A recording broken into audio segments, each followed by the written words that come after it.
The new series of The Crown has been branded cruel rubbish for depicting Prince Philip pursuing an affair just weeks after the Queen's death. Season 5 of the Netflix drama will be released next month and will show intimate scenes of Prince Philip with his close friend Penny Knatchbull. The streaming giant considered stalling the release of the new series after the Queen died, but will now press ahead regardless. I expect this will make the royal family very upset. Now, you can see the argument for either editing it or pulling it all together, but when you think about the finances of this, I mean, this is a huge blockbuster, multi-million-dollar enterprise. Kevin, you're professional, you're a professional TV critic in your past. There's no way that they would pull this just because the royal family. They won't pull it. But I mean, I quite enjoy The Crown, and I understand why millions of people around the world are kind of addicted to it. It's kind of slightly disconcerting that so many people think it's a documentary. Yeah, they really do. And therein lies the problem. And I think it's a cowardly production, because what it does is it cashes in on the fact that the royal family are always reluctant to sue. The Queen's ethos was never complain, never explain. You also can't defame the dead. Now, if they were doing this about another family who weren't royals, it would be a very different kettle of fish, because the other family would sue them.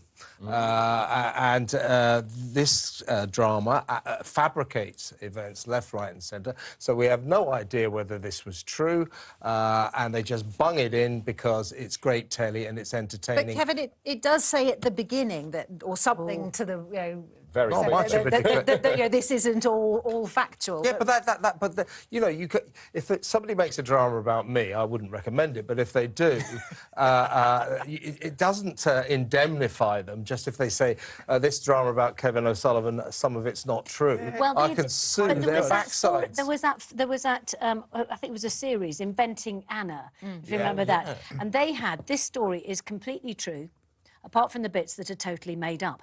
Now, there are people who are saying, who say, maybe this should have a sort of thing saying, I was trying to think of what you would actually call it, because it's not a docudrama, obviously. So maybe it's a Fabry drama. Actually, that sounds a bit like, it's fabric softener.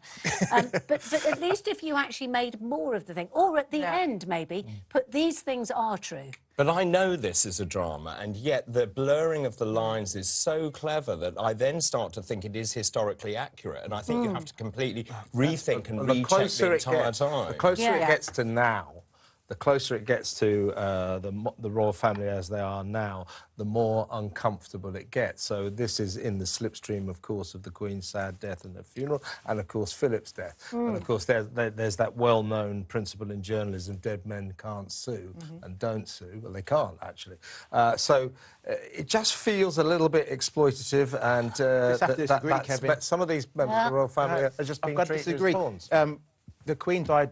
Well, when this comes out, it would have been 2 months and a week since she passed. The world has not got to be forced into doing anything, unfortunately. When we're watching true crime documentaries, the people who are affected by the murders, the crimes, whatever, we're not thinking, and no one's complaining and saying, what about the families of the victims? What about this person, that person? It's a work of fiction. If you're getting confused between the blurred lines, that's your problem. It's not real.